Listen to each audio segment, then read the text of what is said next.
Student, हमारा संप्रेषण तकनीकी में संप्रेषण का अर्थ हो चुका था, परिभाषा हो चुकी थी, संप्रेषण की प्रक्रिया के बारे में हम लोग देख चुके थे। संप्रेषण के तत्व भी हमने देख लिए थे, कौन कौन से तत्व होते हैं। उसके बाद हमने संप्रेषण के प्रकार देखे थे, तो वो भी मैं कई बार एक्सप्लेन कर चुकी हूँ। आप लोग चाहें तो मेरे पिछले वीडियो में जाकर देख सकते हैं, क्योंकि ये थोड़ा सा अब जो मैं टॉपिक कराऊंगी वो थोड़ा सा बड़ा है, इसलिए मैं पुराना इस वाले वीडियो में रिपीट नहीं कर रही। तो आप लोग चाहें अच्छे से समझना तो मेरे और वीडियो में आप देख सकते हैं। तो हमारे संप्रेषण के प्रकार भी हो चुके थे। उसके बाद हमने संप्रेषण में आने वाली बाधाएं डिस्कस की थी। तो मैंने बाधाएं भी बताई थी आपको, जो कि भौतिक बाधाएं होती हैं और भाषा की बाधाएं होती हैं, मनोवैज्ञानिक बाधाएं होती हैं, पृष्ठभूमि की बाधाएं होती हैं। तो ये सारी हम डिस्कस कर चुके थे। उसके बाद आज हम देखेंगे, फिर हमने देखा था कि संप्रेषण में जो बाधाएं होती हैं उन पर विजय कैसे प्राप्त की जाए। तो ये हम अपने पिछले वीडियो में पूरा डिस्कस कर चुके हैं। और आज हम देखेंगे कि संप्रेषण में मुद्रित एवं अमुद्रित जो सामग्री होती है, जो जिसके द्वारा संप्रेषण किया जाता है, वो कौन कौन से माध्यम हैं। तो वो दो माध्यम होते हैं संप्रेषण में, एक मुद्रित सामग्री और एक अमुद्रित सामग्री। तो वही हम देखेंगे आज कि मुद्रित सामग्री में क्या क्या आता है और अमुद्रित सामग्री में क्या क्या आता है। देखिए, ये मैं आपको बता दूंगी कि क्या क्या आता है, बाकी ये इसके जो हैं इतना टफ नहीं है। बस आप ये जानिए कि मुद्रित सामग्री में क्या आता है और अमुद्रित में क्या आता है, बाकी आप अपने आप कर लेंगे जहां तक है। तो हम देखते हैं। देखिए, ग्राफ बना हुआ है, तो आप इसे देखिए। संप्रेषण माध्यम, और उसमें ये पूरा बना हुआ है, ठीक है।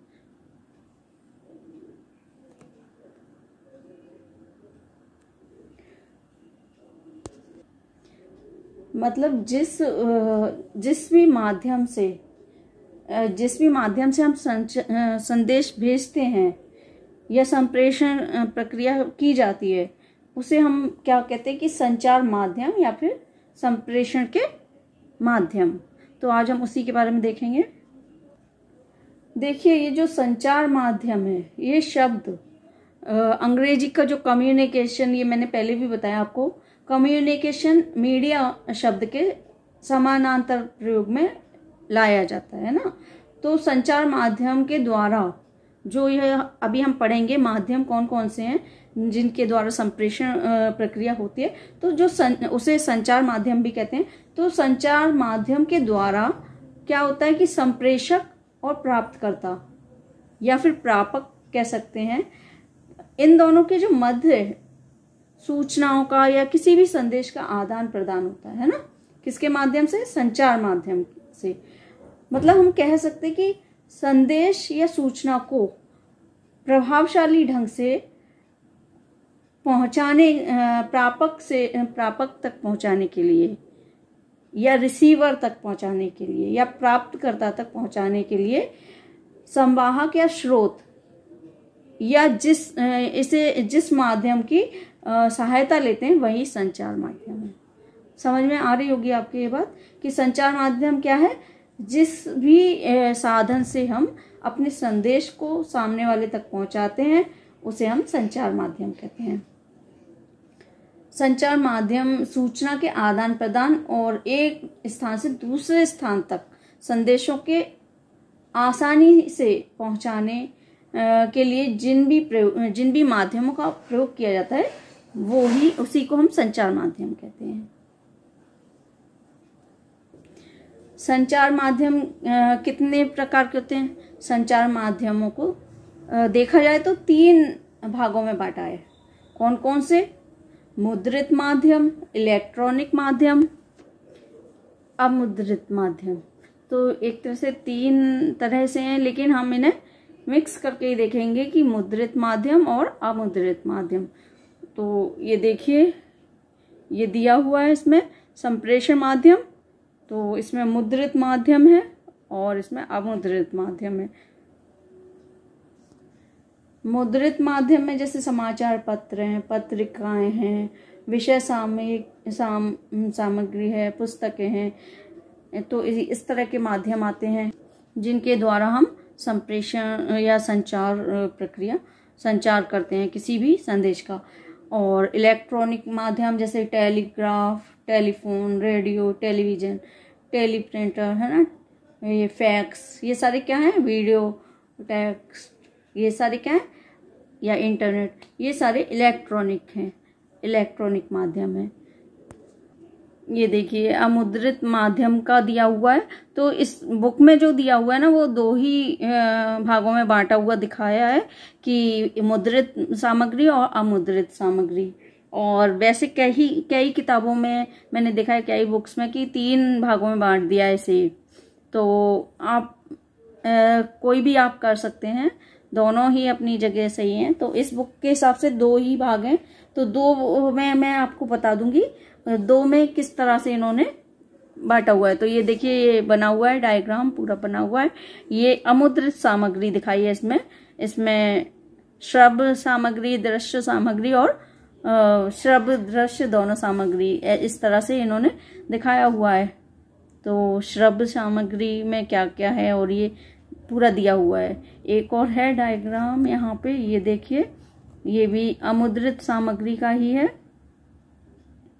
तो इसमें इन्होंने तीनों को अलग अलग कर दिया है, जैसे श्रव्य सामग्री में दिए हुए हैं, दृश्य सामग्री में दिए हुए हैं और श्रव्य दृश्य दोनों में दिए हुए हैं। देखिए, अब मैं इसलिए बोल रही थी कि मैं आपको इनके बारे में ज़्यादा एक्सप्लेन नहीं करूँगी, क्योंकि ये सब तो आप जानते ही हैं। बस जो जरूरी है कि अमुद्रित सामग्री में क्या आता है, तो अमुद्रित सामग्री में श्रव्य साधन, दृश्य साधन और श्रव्य दृश्य दोनों एक साथ आते हैं। तो ये 3 आपको जानने जरूरी है। बाकी इनके अंदर आप अपने आप कर भी लेंगे कि जो दिखाई देते हैं वो दृश्य साधन होते हैं, जो सुनाई देते हैं वो श्रव्य, और जो दिखाई भी देते हैं वो सुनाई भी, वो श्रव्य दृश्य दोनों होते हैं। तो ये आप लोग देख लेंगे कि कौन से संचार के माध्यम, संचार की सामग्री कौन कौन सी है।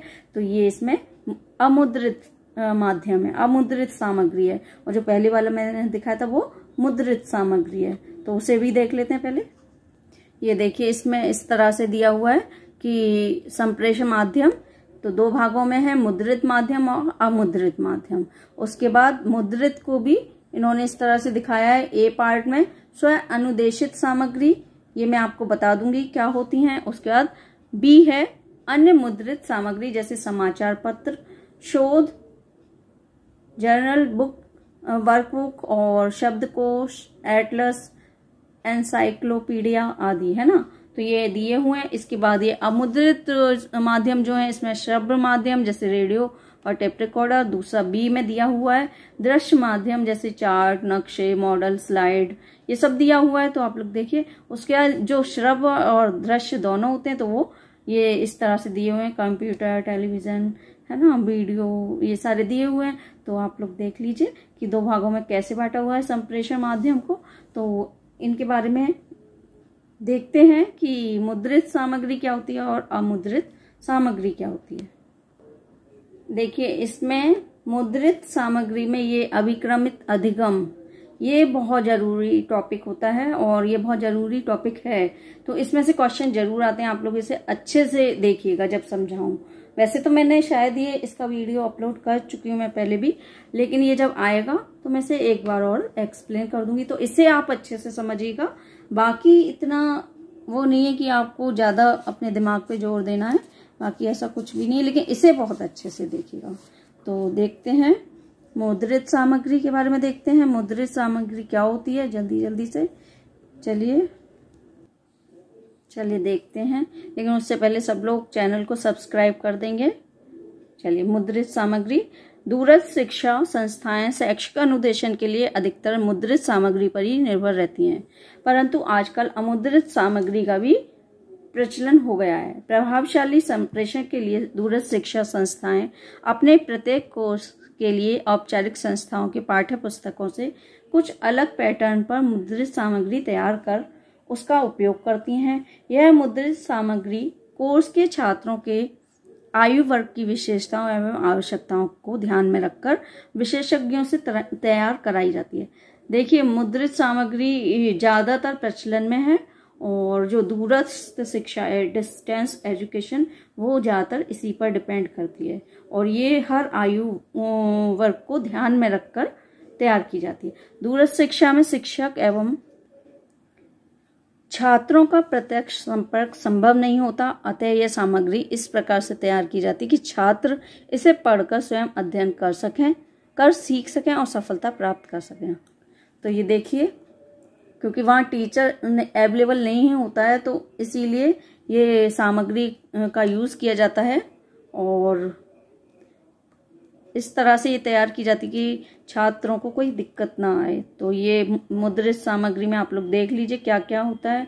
समाचार पत्र हैं, जनरल बुक, वर्कबुक, शब्दकोश, ये सारे, ये आप लोग ध्यान रखिएगा कि मुद्रित सामग्री में क्या क्या आता है। तो ये सब है।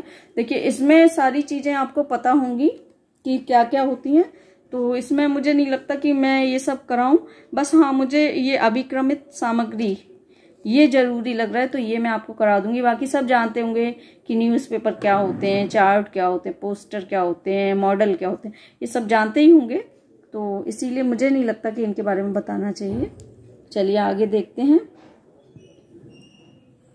उसके बाद है ये स्व अनुदेशित सामग्री, इसको देख लेते हैं ये क्या है।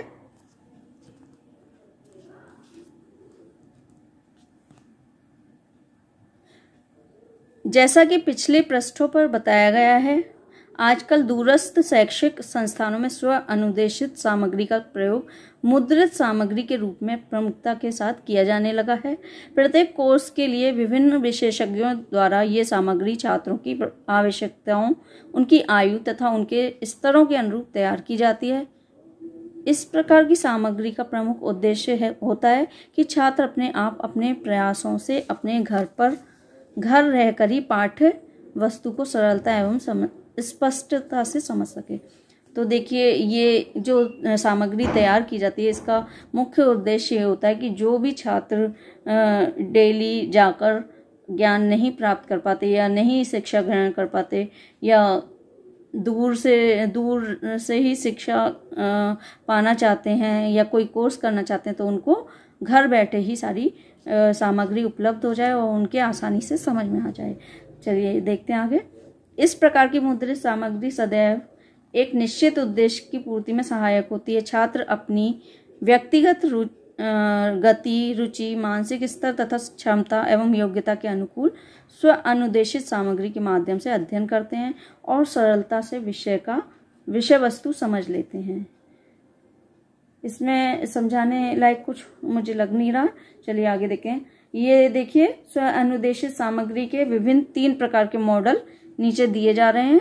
तो ये पहला है महर्षि दयानंद विश्वविद्यालय रोहतक हरियाणा मॉडल। इनका ये मॉडल है, उसकी ये सामग्री इस तरह से व्यवस्थित की गई है। देखिए प्रस्तावना, यूनिट के विशेष उद्देश्य, विषय वस्तु, मूल्यांकन उपकरण और संदर्भ। तो ये आप देख लीजिएगा कि 3 मॉडल कौन से हैं स्व अनुदेशित सामग्री के, विभिन्न 3 मॉडल। तो पहला है महर्षि दयानंद विश्वविद्यालय, दूसरा है AIU मॉडल, तो ये दूसरा है। इनके नाम आ जाते हैं, बाकी इनके बारे में इतना नहीं आता है जहाँ तक है, और वैसे आता नहीं है। आप लोग देख लीजिए, फिर भी अगर आपको लगे जरूरी है तो देख लीजिएगा, वैसे नाम ही ज़्यादातर आते हैं। चलिए आगे देखते हैं।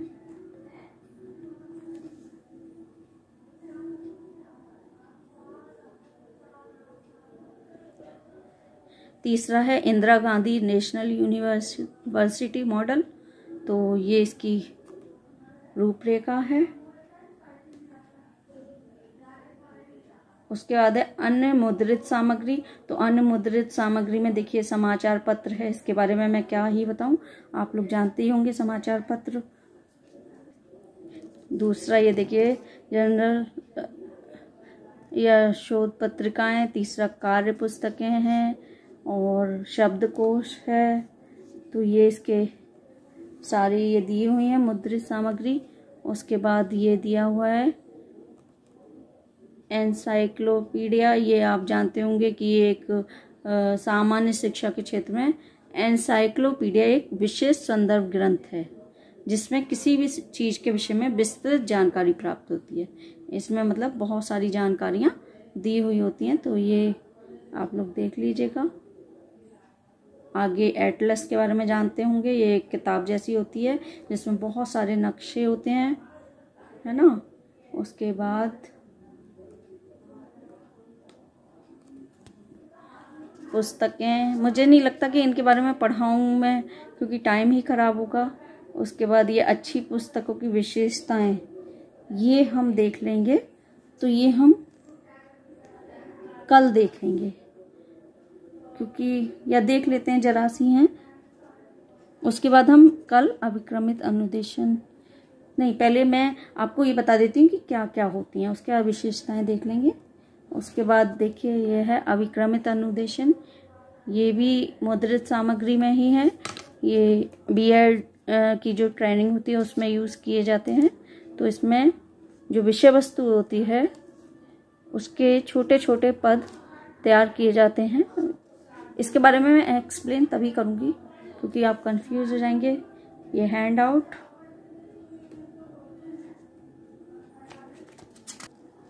ये चार्ट, पोस्टर, डायग्राम, उसके बाद डायग्राम, स्केच, ग्राफ,